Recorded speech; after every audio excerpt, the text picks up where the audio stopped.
You search up the term AI, and you'll just see thousands of people being like, AI is pathetic. If you use AI, you should kill yourself. Like, this is such a scam. This is no way this is real. And it was like, you can no longer use AI in any respect at all. How would you feel tomorrow? Nicholas Thread, we're back. And we're like, dude, every time we catch you, bro, you're in a different room. What is going on right now? They call me Mr. Worldwide for a reason. Mr. Worldwide. Yeah, which part of the world in right now? They don't call me that. I'm still in Calgary, just at my girlfriend's place. We're moving, so just doing a little bit of prep work here.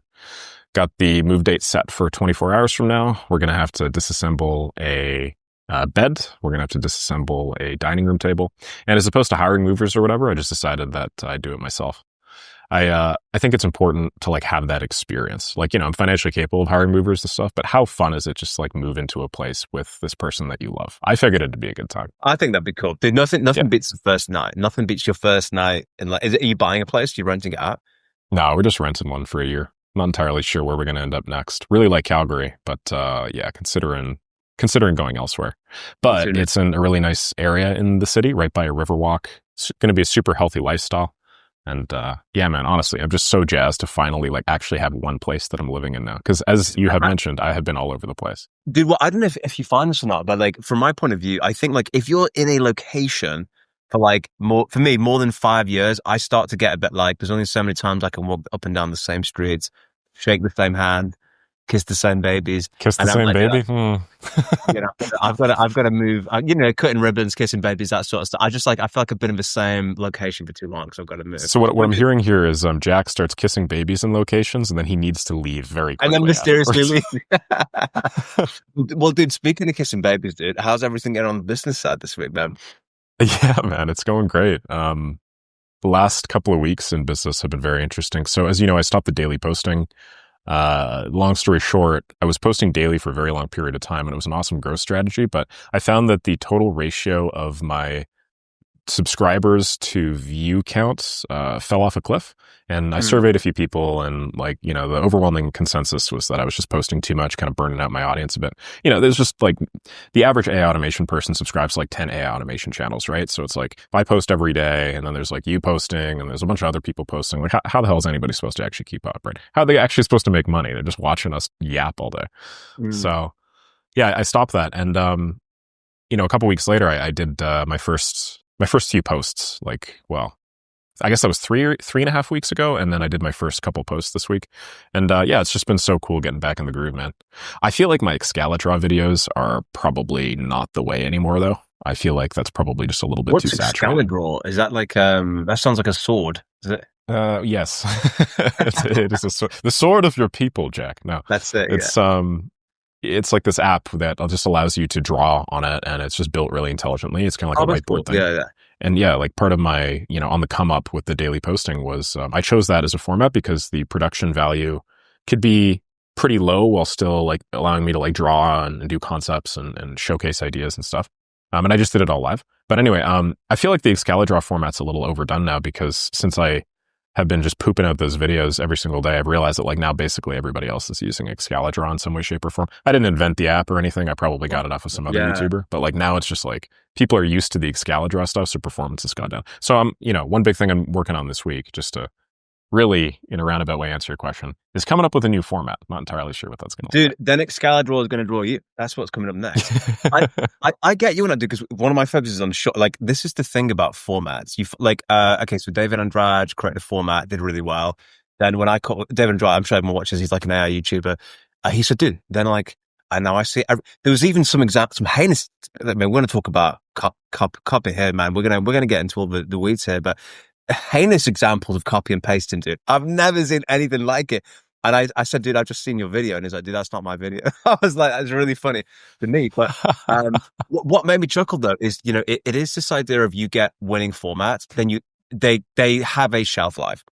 Like no winning format lasts forever. You got to like recycle them around and stuff like that. So I've been focusing a lot on YouTube strategy, speaking to some individual people. What is really funny to me with YouTube is this idea that actually, you could be firing on 9 out of 10 cylinders perfectly. But if you just have like one or two ingredients that aren't quite correct, the whole thing is like crushed basically, which always really interests me. And this idea that like YouTube shelf life, this kind of cyclical nature of it, which I guess to some extent is always, you never get, it's the same in business, right? It's just so funny how these macro principles will apply across everything, right? Like the strategies to get clients, what they want changes, the content they want. It's like, this is why being the original thinker is important, right? Like if you're somebody who just copies what you see, you're never really going to have your breakthrough moments because you're just a defect of the original. I've seen this in so many different shapes and forms, and they miss the wood for the trees basically when they do stuff like that. So, all that to say, I've been thinking about YouTube. I've never used Excalibur per se, but I guess like hey, that's getting out of fashion right now anyway, right? So the cool kids don't use Excalibur anymore. They use insert other app here that will soon be saturated. I should just start like false flagging stuff during podcasts. Dude, I was thinking about this. Because I told you before, like we did our bio for our school page, and it was copied like letter for letter. I think the one difference was I said, well, 10 extra investment. No, I said, well, 100 extra investment. Someone else said they're 10 extra. So they were like, okay. She's not as confident as you. Like, we're not that confident. But then it was like, so when we did an update, it was like, it'd be funny just to like, I was thinking of doing fake updates, saying we're doing like something just as a joke to see how it would like trend.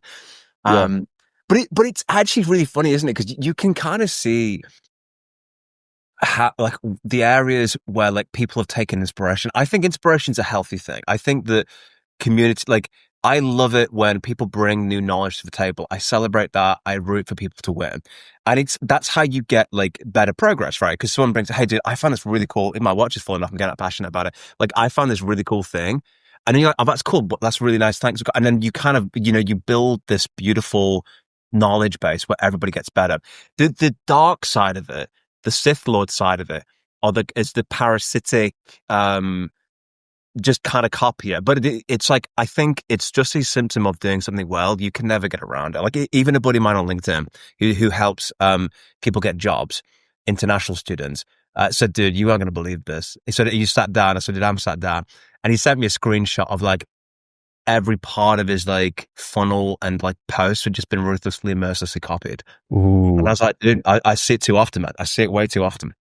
The point that you made earlier about business and YouTube being the same, I guess YouTube is our business, was a realization that I had just very recently, because you're talking about like these market opportunities and the shelf life for a particular format and how it eventually runs out.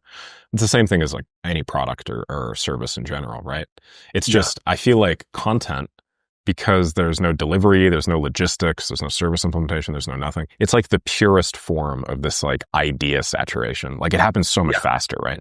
Like, like now we're literally talking, if you think about it, how magical is this? We're literally talking about a specific combination of pixels and a specific incantation of words as your YouTube title, and that mimetically like runs out, dude. Like it like saturates the environment and shit. Dude, it's magic. It's like the purest, fastest feedback loop you will ever get. So if you're good at content, I think one of the reasons why so many people that are like, I don't know, they start making YouTube videos when they're like 15 or something like that, and then they like kind of figure it out inherently, and then they end up like really, really good at business and operating multiple enterprise, is because like if you figure out the way that people work, and like the mimetic saturation or whatever the hell you want to call it. I'm just using big words to sound fancy like you, Jack. Then you become that much better at business too. Anyway, that's where I'm at, man. Good to hear that you're doing some more strategy stuff. This is like there was Film Booth, and there was a couple of other of these programs, as well as like consultants and stuff like that. I imagine you're doing some combination of these. Yeah, I bought Film Booth. I actually bought 2 consultants. One's Film Booth. One is another team of guys. Dude, most ruthless freaking sales call of my life for those guys, I must admit. Like it was like, I was like, guys, like I want to buy this thing, right? I do want to buy this thing. I said like, what I need from you guys is like just one sentence answer to these, because I'm trying to remove my own objections. I just needed to like move there. So they're really cool. They're really cool guys. So I'm kind of I'm twin tracking strategies. I think I'm buying the Film Booth one, which is cool. I'm hearing good things about that. Interesting thing with Film Booth though, dude, if you think about it from like a product delivery point of view, he's been adding value to me for a couple of years, but never really turned that into any cash until recently. Isn't that quite interesting? When you say value though, you mean like what, through his YouTube, or are you like chatting with him? Just his content and stuff.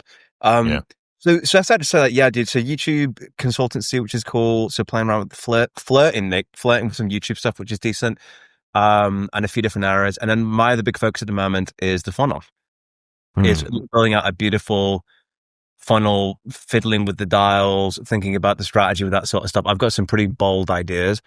So yeah, that's my two big. I think YouTube. I can't wait to see those ideas on a 100 subscriber YouTube channel soon. Yeah, 100%, dude. Copied verbatim, word for word. I said, like, can you imagine, like, get out in the zeitgeist right now, actually, dude, 100%. So that was a cool. I also flirted with the whole volume versus thing. So, dude, it's interesting. YouTube's a game you never. It's almost like a muscle, I think, isn't it? You get stronger over time. So, agree entirely. So YouTube's a freaking amazing, dude. I think YouTube's here to stay. It's going to grow like massively over time. You just got to think independently. You just got to think independently with it. Right. I would encourage everybody that watches us to think independently about this stuff. Okay. So we're independent thinking. I'm going to pivot into some, one of the things I've noticed from a news point of view, right, is, it's been criticized as doomsday stuff. So, you saw the CEO of Anthropic. We touched on it last week about the massive global, job loss with white collar workers, all this sort of stuff going down. What's your pulse, my man, on sentiment at the moment? That, like, so Microsoft laid off 3,000 jobs, I think it was, or something like that. And there are people that are saying, actually, that's not really AI that's led to that kind of layoff. It's almost as if, we say the news answers the question, what's the worst thing that happened in the world today? Do you think that we're over egging this doomsday AI thing? Like, if something bad happens, oh my God, it's like, I heard this news everywhere. Like, it was insane. Yeah, it's like the scapegoat in the room, just like anything else right now, Like, it's easy to blame countries' problems on, I don't know, immigration or something, when that's like the scapegoat in the room. Pretty soon, it's going to be AI. I have a feeling that the 2028 American presidential election is basically all going to be about AI. Mark my words. There was this candidate, Andrew Yang, I think back in, I don't know if it was 2016 or 2020. Yeah, man, I loved him because he started talking about like automation and stuff. But the thing is, he was way too early. Like, most of the world hasn't even most of America hasn't even come to grips with that today. But I feel like by 2028, that'll be like the main thing. And I could totally see him rerun and crush it. So yeah, I think it's just, you mentioned the cultural zeitgeist. What a cool word, man. You mentioned the cultural zeitgeist. I think the scapegoat is just like AI and automation, and people are just going to continue to blame it for all of the ills. Think about artists. Okay. Artists. Dude, like, you want to get like AI pilled, you just go into any like fan art subreddit or something, and you just like you search up the term AI, and you'll just see thousands of people being like, AI is pathetic. If you use AI, you should kill yourself. Like, AI is like satanic, And these people are like very vehemently opposed to it because AI has basically swooped in and then just destroyed all of their careers, right? It's not necessarily that AI destroyed their careers. It's just the fact that the thing that they are doing is now significantly less valuable because the standard of quality for their art and their distribution and stuff like that was really, really low. So basically just made their life a lot harder, right? So AI is their supposed problem. But if you think about it, like, is the problem AI, or is just the problem like the fact that they didn't build up sufficient distribution before or something? The fact that they didn't like kind of think ahead and see these trends. Hard for me to say, but yeah, that's my take on it. I think it's a net benefit to the world. It's like, I was reflecting recently on technological shifts, industrial revolution, technological revolution, how with the adoption curves to full, like, it is exponential when you look at it. Like, you look at pathway to millions users for different apps, right? ChatGPT, impacts in the world, that sort of stuff. The impact, in my opinion, is very strong. It's like my striking coach, for example, right? He was world heavyweight Muay Thai champion. He's now doing MMA. And I'm looking, every time I talk to him and do some training, I kind of have my business cap on a little bit. And we're thinking about XYZ. Because that's an example of an industry. And it sounds quite like not relevant, but I'm going to weave it back in, as I say. The thing is, like, it's not enough just to be great at a thing. You also need, on top of that, marketing. You also need X, you need Y. It's like, you could be a brilliant designer, but if you don't have the other constituent elements that enable you to take your market stall, find the right audience, and do X, Y, Z, it's the same, right? So it's almost a tooling thing, right? It's Mm. tried out a lot that AI won't take your jobs. People using AI will take your jobs. I kind of think that you can no longer just be somebody who's not adopting AI. I really genuinely think we're going to have this divide of people who are AI first or AI leaning and those who don't use it. And if you don't, I think you're fried. I think it's just at the point now where like contract negotiation. I mean, like I Mhm. often talk about like my first startup, right? Like, and I brought in a CTO. I wouldn't need to do that anymore. Just because of tools. And most people just dropping the ball massively with this stuff, dude.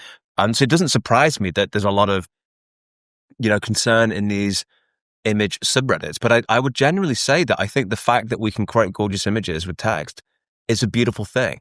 And you can either be the horse carriages and complain about it, or you can take some initiative and say, where's the opportunity? Yeah. And, that might be quite rash, but I kind of think like, don't blame the technology, blame the game and just get after it. I think like it's, yeah, I mean, I think the net benefit to society is a brilliant and beautiful thing and everyone wins from it. If anything, like the gross output. I mean, because here's an interesting point I had made recently, which is the idea that if we really do believe, because like what were I've got the stats here, right? Mhm. 90% of white collar jobs are going to get crushed, all this sort of stuff. If that is actually true, if that were true, would we expect there to be like a 10% GDP growth year over year?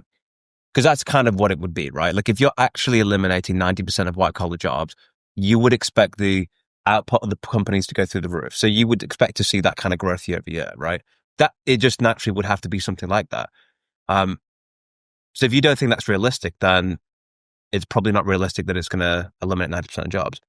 But Yeah, I kind true. of think it will eventually, which is why I'm kind of a bit more bullish on the market now, because I see a gap between what the tech can do and what the tech is doing. Mhm. And because I believe in that gap, that's why I bias now towards like, I think not financial advice, obviously, but that's why I think that like we'll see opportunity there. Yeah, true, true, true. Yeah, I mean, like I don't even think like 10% GDP growth. Imagine when 90% of people are replaced. That's like at parity, right? But like a year after 90% of people are replaced, then the individual roles that were replaced are now going to multiply in productivity by like 1,000, right? Yeah.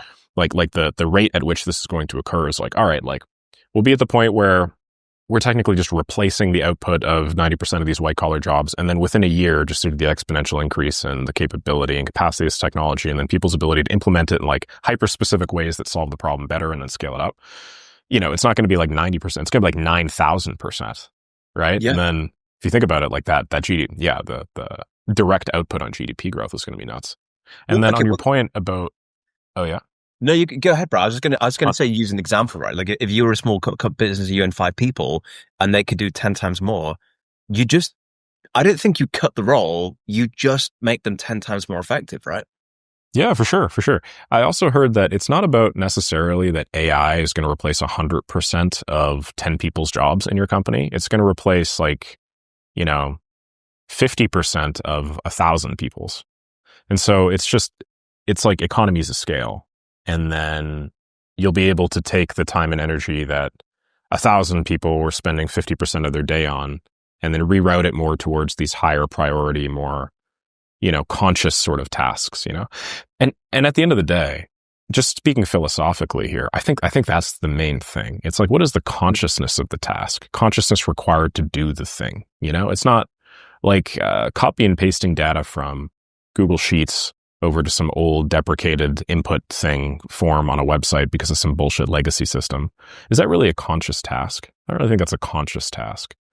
But I don't know, doing some sort of like high level actionable strategy or planning, trying to like figure out or determine why the company exists in the first place, trying to like, align that with the moral values of our time. I feel like these are really like high level and conscious tasks. And that's probably where like the level of abstraction is going to move up. We're just going to be more focused on those higher level, more conscious tasks. So I think that's a good way of conceptualizing it, like the I think consciousness of a task. that's a Yeah. beautiful way of saying it, dude. It's like, if you flip in some burgers, could that be done by a robot? Yeah, it probably could do. And that wouldn't be a bad thing. I mean, actually, if you compare it to like, we used to wash clothes, that used to be a thing that you spent all your day doing. Like Yeah. even a king from the 19th century would switch places with an average income earner today in a heartbeat just due to the Oh quality of yeah. improvements. Like no questions about it. But one interesting tail ends of this is unemployment. I mean, if you look at frontline support, that's a clear option. Like would unemployment balloon? I mean, David says that's going to. We're talking about the CEO of Anthropic here. He's of the view that unemployment rates could go as high as 20%. Yes, I think Is that. that? Yeah, I mean, like I'm just thinking how realistic that is. I mean, I will say this, like I think it's difficult to predict that with any degree of specificity, to be honest with you. Um, I don't know. I mean, but I think this connects with this doomsday thing. I think AI paints quite a positive picture, generally speaking. But I think the message for everybody is start using the technology. You need to be AI leaning. You need to be adopting AI in some manner or another, or you will. Honestly, I don't want to use this whole "you'll get left behind" thing, but I do kind of think it's getting to the point now where if you're not using ChatGPT, you're not competing on a level playing field. Do you know what I mean? Because ultimately, all AI is a tool, and you could have the best tools in the world, but if you don't use them, it's the same as not having them at all. And if you're trying to compete against somebody who has and is leveraging AI tools and systems to the best of their ability, and you're not, like, I mean, okay, Nick, imagine it. Imagine if I said to you, bro, you can no longer use AI in any respect at all. How would you feel tomorrow? I'd be significantly less productive. That's for You sure. would be, right? Probably by an order of magnitude. Yeah, I don't know. I don't know what. Like, imagine you can't do research with it. You can't do, and like, literally, you'd feel like, and that's probably a good test actually. To what extent would it affect your life if I removed it? That's probably how much. Dude, that's cool. Dude, maybe we should do like a no AI day or no AI week. Because if you think about it, that would show us all the places that we are using AI to max capacity. And then it would also show us places that like we're not using AI. And then we could talk about how conscious the tasks are that we are currently manually doing. Do you know what I mean? That might actually be a really instructive thing to do. It's National sort of AI. like it's sort of like unplugging from like social media feeds and stuff like that for a temporary time, like this sort of detox, because the detox points out your not inefficiencies, but your insufficiencies. You know what I mean? Well, dude, have you this idea that people are using AI but not like in the best ways? Like, there's the things that you should delegate to it and things you shouldn't. Like where they gave it to people to automate tasks, but actually what they were doing is saying, "What do you think I should do about this?" And the AI would spit out the answer. It's like, no, that actually is the bit that you want to retain. The bit you want the AI to do is this other thing. What made me chuckle was someone was talking about they as kind of recruitment conference. They go, how many of you here have created a job description with AI? And then the whole room's hand went up. And it's like, well, hang on a second. You guys are making a job ad. You're creating all these job these advertisements with AI. The CVs are, let's be honest now, all written by AI. And then the actual assessment process is all I mean, like it's just basically, and then like, so we had this proposal come up of this guy wants this thing. And it was it was a long list of laundry requirements. But it was Yeah. funny. The guy was like, "Well, I'm just going to get it summarized by AI." And I was like, "Well, AI wrote it as well." I mean, I just think that it's just AI is like on both sides, just going through it with humans, like either end. Yes. Oh my God, dude, that's hilarious. I also think about the leverage in hiring rate. Hiring is like one of the highest leverage activities for you to do yourself. Why replace that? If you make a shitty hire, if you save all this time, you save like 10 minutes doing this, 20 minutes doing this, an hour doing this, okay? Hell, let's say you save a full day doing this, Jack. Your time might be worth $500 to $1,000 an hour or some shit. I don't know what your time was. Maybe it's like $10,000 and I'm just shitting all over you. Apologies for that. But whatever your time is worth, okay? Multiply that. That's like a $10,000 Jack Roberts day. That's how much you're spending. Dude, the impact of even like a 10% worse ability to make a strategic hire decision on the revenue of your company over the next year is like $1 million, dude. Like, you don't want to outsource that because that's the most important thing where you should actually be spending your leverage. You should be doing the thing that doesn't scale, which is hiring manually, because that's the most important thing for your whole company. That's the work. That's all of the work that's going to happen. It's all the culture. It's like, when people use AI to respond to a warm lead that's in their funnel, and they're like, "Oh, I'm just gonna have my voice AI agent call them and qualify them," and I'm like, dude, you're selling like a $100,000 lifetime value service. If AI is even 1% shittier at doing that. Every time you take a call, you lose $1,000. That Yeah. call cost you $1,000. How much money would it take for you to hire a person to take that call? Like realistically, amortized over the cost of the day, like $20.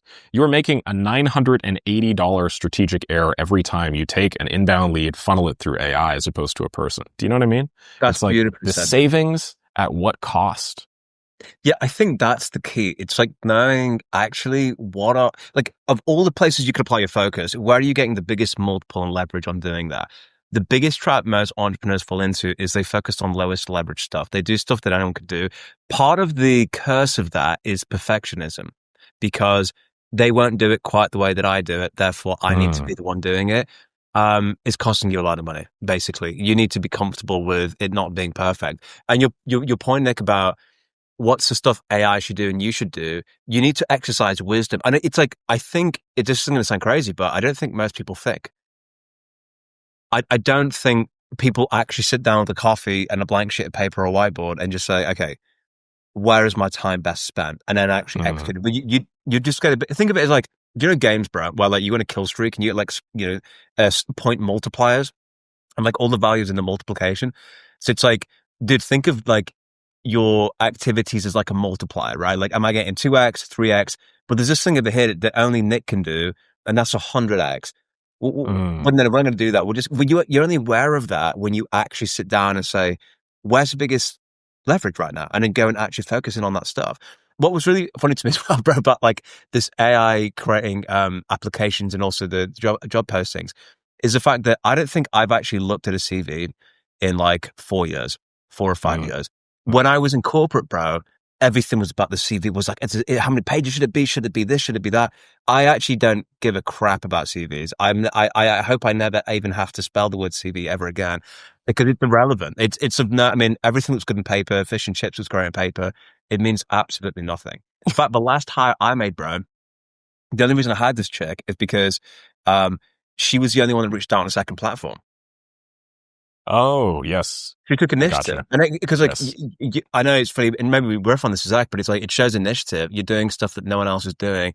Everyone else is just lower. Like, even when I posted on Upwork, bro, it's like, hey there, Nick, I want to reach out to your position of da da da da da. Like, I'm thrilled and exhilarated to be considered for such a prestigious position as this. I'm like, dude, like, what did one guy emailed me for this job I posted? And I was like, dude, just want to give you some feedback. It's so obvious this was ChatGPT generated. Like, and I could easily have ignored it, but I said, I'm just giving the feedback, and it just completely crushed it. And people just won't do the work, generally speaking. Absolutely. The last person that I hired reached out to me and basically just showed me how much of my content they had watched, and they told me how valuable it had been to their lives. And then they had said something like, I'm really good at X, Y, and Z thing, and I think what you're doing right now is costing you some money, and I just went ahead and I fixed it for you. So here's all of the shit that you need to fix it. I did it for you upfront for free because I just really like you and I respect you and you've helped me out. Take this and that's all. Have a lovely rest of the day. And I was like, hold on a second, come back. Don't go. And then, I hired the guy on the spot. He, said he wanted a certain amount of money, and I was like, no, I'm going to pay you more. He's like, I'm going to do it all for free for this period of time. And I'm like, no, you're not going to do it for free. Like, because authenticity has become so rare, when you find it, you're willing to pay a premium for it. You are. And it's such a beautiful story, because that's what we say all the time, but no one does it. But it's like, guys, it's like the fact that nobody will do that work up front for free is an asset. And it's like, that's why, like, I will share the strategy all day, every day, because it's nothing to do with the strategy. It's to do with the execution of the strategy. And this stuff is not a closely guarded secret. It's not in some cave buried in dirt with a pirate's cross on top of it with a dusty map that's in a bottle somewhere. It's like the stuff that works, right? It's just like, you've just got to go ahead and execute on it, which I think is really exciting. Dude, did you see this thing about Reddit taking Claude to court? You know what? I'd heard about it. Run me through. All right. So the TLDR of it, Reddit has filed a lawsuit against Anthropic because, get this, Nick, apparently illegally scraping content to train Claude. The platform claims Anthropic's bot accessed its service over 100,000 times, even though they blocked it. Reddit's sort of alleging failed negotiations for a licensing deal, with OpenAI and Google. The lawsuit seeks compensatory damages and an injunction to prevent further use of its content. The legal action highlights growing tensions between content platforms and AI developers over data usage. Right. Absolutely. I find that so interesting because Reddit's like, hey, it's our content. Really, it's all user-generated content for the most part. Absolutely, yeah. But, as a content platform, I guess that's part of where your value is, right? Dude, we're just going to see more and more and more of this over time. I'll be real. The whole scraping thing, it's like a massive legal gray area. Now, I am not a lawyer. And this is not legal advice. But there are so many vaguerisms right now, if that's the word, vagaries or whatever, when it comes to scraping. Like, me making a make.com scenario and then doing an HTTP request to Google, for Christ's sake, might be considered illegal in many respects. To see these big companies do it and just like what the definition of scraping is and whatnot. Dude, that's going to be massive over the course of the next few years. Because if you think about it, there's scraping, like, in order to do the thing. Like when somebody asks Anthropic a question or Claude a question, and then Claude goes out and it looks on the internet to find an answer. It is technically doing some scraping, right? It's making HTTP requests. It's compiling that into some sort of like thing. And then it's reading it and passing it through a reasoning model and like summarizing it. But there's that, right? But then there's also the amount of data that it takes to train these models. Like the entirety of Reddit was probably scraped 5,000 times by now by a bunch of competing model providers. So like, where do you draw the line? Where's the value to that? Is it even possible to do something like it reminds me of like the whole piracy thing with like the Pirate Bay way back in the day. Mm-hmm. Can you even gatekeep words on a page? Can you gatekeep content? Can you gatekeep books? Can you do any of that in like the future that we're barreling into at 5 million miles an hour? No, I mean, who hasn't amongst us scraped Reddit in our time, I mean, like he was without sin cast the first stone here. It's like losing your it's like the deflowering for automation purposes, like everybody's got to scrape Reddit at least once. Everyone's got to scrape Reddit. It's on the bucket list. You gotta boom tick that one off. It's like, I think Reddit recognizes the value in their data because of the language model thing. But the reality of it is, you are right, it's that classic music thing and the piracy. You remember LimeWire, dude? Yeah. Exactly the same thing. Good times. I don't know. It's like, I take my opinion's quite controversial in this. I don't think the platform owns user-generated content on it, to be honest with you. I don't think that's like... Actually, what's weird is there's something strange about when people Google stuff. Okay, the way I see language models as if you just take the view of them being as a user, like, and they went on to, like, you yourself as a user, you could search for Reddit, hey, how do I find a replacement BMW key or something? And you could like see, I want this guy, blah, blah, blah. I don't see any problem with that data, which is publicly available, being in a model, because I am a user of the model and I benefit from getting that information. And also, by the way, the end user's not benefiting from that being on Reddit anyway. It's not as if they're now not, money is not being stolen from anybody at any point in this chain. It's freely published information on a platform. Reddit generates revenue through ads when they visit a platform. I think they're probably concerned about, I mean, I probably would be actually, which is the source of use. The source of use being, how are people getting their information? Because I can tell you one thing, we're using Google a lot less. And despite the fact that they're telling us that, Google search results and the thing at the top, okay, fair enough. And maybe Gemini is cool, and I have seen it doing sometimes, but people are using models more often. I actually, when I speak to models that have internet search, I tell it to go and check out Reddit. Yeah, me too. I'm like, I'm looking for the best XYZ product. Can you go and scrape all Reddit threads? Hell, I'm probably 999,000 of those 100,000s. Of the scrapes, yeah. Yeah. So I think it's funny. I mean, but it's like, I know for a fact OpenAI scraped YouTube. There's no doubt in my mind about that. Oh yeah, dude, they scraped everything. They needed to. That was the easiest and straightest line path to making the model smarter. Just feed it better data. What better data than like Reddit is like it's like a hive mind of like for good or for bad. It's like a hive mind. It's like the pulse of humanity at a given point in time. To be honest, they just take like one. If you average out all of the posts of Reddit, basically you get like humanity. You get like a shitty version of humanity, I would say. But like, yeah, it's like all the belief systems and our opinions on things. I find Reddit indexes like more negative, to be honest with you. Yeah, yeah, definitely, definitely. I'll see like a post on someone I like that, and it is horrific. Like the attacks, and it's like, but then I'm like, actually, who's spending 8 hours a day on Reddit? On You Reddit, know, exactly. You hit probably the nail on not the head. like $1 million business owners trying to like help other people. Like, do you know what I mean? Like everyone uses Reddit, Yeah. they can flirt with it, but the people who are living in it, writing comments constantly, probably different market than are watching YouTube videos, perhaps. It kind of makes me think about other platforms as well. Like Wikipedia is the supposedly super unbiased source of information. But then I'm like, well, I guess Wikipedia is also just written by people. And like the people that just stay on Wikipedia all day, you know, a lot of these people are supposedly volunteers, part of the Wikimedia Foundation, I think it's called, and so on and so forth. Like there is some sort of incentive at play when people just sit on their ass and, you know, Yeah. they're just the sort of person that like makes Reddit posts all day or hangs around these things. I completely understand why these sorts of online communities typically go negative. You know, an interesting tangent to that. Do you get a lot of questions about people being like, hey, you know, do you have a voice chat? Do you have Discord? Do you have something like that Do you mean like asking, are you on different in platforms? your community? Yeah. Sometimes, Like, yeah. hey, do you guys have like a Discord? So I've gotten a bunch of people being like, hey, do you guys have a Discord? And Yes. I don't know about you, man, but like I don't have a Discord. I don't have any sort of No. like real-time messaging platform. And the reason why is because I find the people that are perpetually online on these Discord like platforms, one, they never get anything done, but two, because they're the sort of person that never gets anything done, they always end up skewing negative. And I just don't want any negative energy in my school community at all. I don't want any of that bullshit.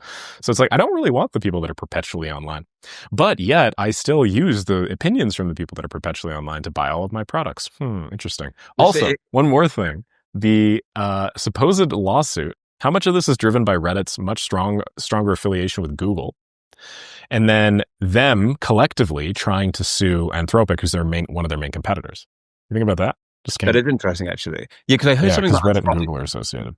You know, being kind of connected to the government and some different industries and stuff, and they want to regulate a lot of stuff in AI. So I think there's a lot more behind these lawsuits than probably meets the eye. They just get professionally litigious at a certain point. They just want to kind of grab and do the lawsuits. I think it almost sounds like it's a rite of passage when you're a company of that significance that you're just going to get sued constantly for this.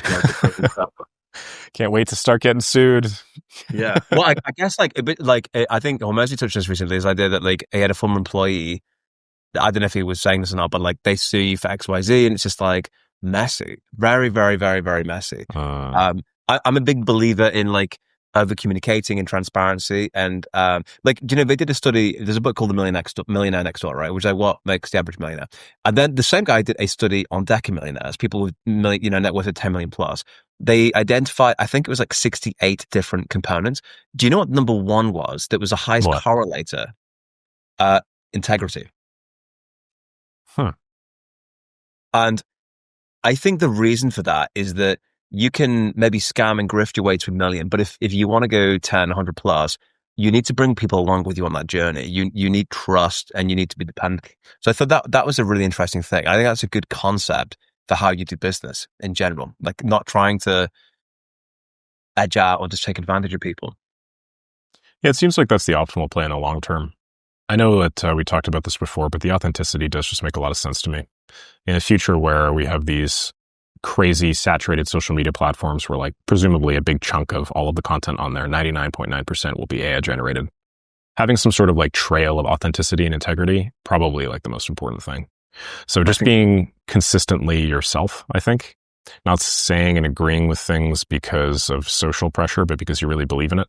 Like, I think if you just zoom out, any instance in which somebody has just like consistently been true to themselves, hell, even if you change your mind, just being honest about the fact that you change your mind, like those people eventually win in the history books. So yeah. I agree with you on that integrity front. Yeah. Admitting you don't know something is cool. Yep. Totally. Dude, I think that's like one of my big strengths, honestly. I just admit that I don't know shit all the time. Yeah. Well, it makes you more credible. It makes you way more credible to do that. It's funny, you're talking about school community. Like one of the things I said recently, if I genuinely believed that the best way for you to get this result was to spend 15 hours on calls all day, then it'd be 15 hours. But I just don't believe you need to be in the field taking actions, doing things. There's only so much you can do behind a laptop. And, it's funny, bro, we're talking about Reddit. I see such different vibes on different platforms, like Instagram versus TikTok versus YouTube. Have you noticed that when you do certain kind of content types, like that you bring in and attract, I don't know, a different energy or a different kind of like user, and you can that's an interesting different kind of like avatar. That have you had that experience? Yeah, when I talk about like make money online content, the comments are typically way like overwhelmingly happy or like overwhelmingly go screw yourself, you lying, filthy, cheating scammer. Like That's it's hilarious. always It's one or so the other. funny. It's Nobody's actually like, this is all right. If it's automation content, then I usually just get lukewarm positives, or I get somebody that's like hyper technical that's like, no, that's actually not the most optimal way to do this, tips Fedora. And you must first use a quadruple API. yeah. And then what other sort of content? The news content, like on short form Instagram and stuff. I mean, most of my comments are just automation. Automation, you know? maybe. Well, dude, I Yeah. think that content that empowers people either find it inspiring or it challenges their limited worldview in a way. Mm, Because if mm, it were true what they were saying, that means that I'm not doing what I should be doing. And I think the response to that is either to take action, improve, or to not. And that's kind of my absolutely. theory on why it can kind of sometimes skew more negatively when talking about like, look, all I can talk about is what's worked for me, right? And this is just the stuff that I've seen working. I see a lot, even ads on Instagram. Like there was a school games thing, and I was in this ad because I was there, and everyone's like, "This is such a scam. This is no way. This is real." And was like, No "Did it?" way. And I was like, "Dude," but it was so weird because I was in the ad. I was like, I was literally there, guys. Like, this isn't like fake. It happened. But it kind of made me just. It was interesting to me to see like that from the insider's perspective, because it was one of Mm, the ads that Hormozy ran saying this is how much money they made type of thing. And I was like, dude, it was just wild to me. It was wild to me to see like that kind of perspective. So you can spend too much. I'm trying not to spend any time on short form content. Actually, I crave yeah, it, but yeah. I spend time on it, I think. I feel you. When I was younger, I treated it as the difference between this and then like, that or something. Not that this is so much better, to be honest, but yeah, I feel like the short form content really can be parasitic. But I don't think it's like I think like with anything else, you can consume it in moderation and be fine. Like it's a very efficient information transformation mechanism for things like jokes and memes and some superficial knowledge. But it's obviously not at all a good information transformation mechanism for like anything deeper. And I think that's just the kind of nuance that we need in order to navigate it. Like I would, not spend a big chunk of my day on it, but some days, I don't know, you just do want to unwind or something like that and just laugh at dick jokes. And yeah, I think that's okay. I think there's a time and place for laughing at dick jokes. It's like, should you realistically set a timer or something so that the algo doesn't pull you in? It's like, yeah, I agree with that as well. It's almost like not running with scissors, Not like you really. do have to take caution with these platforms. But But dude, if you're smart about it. when everybody's unemployed, when we hit that 20% employment rate, we'll have plenty of time to watch our shorts, I guess.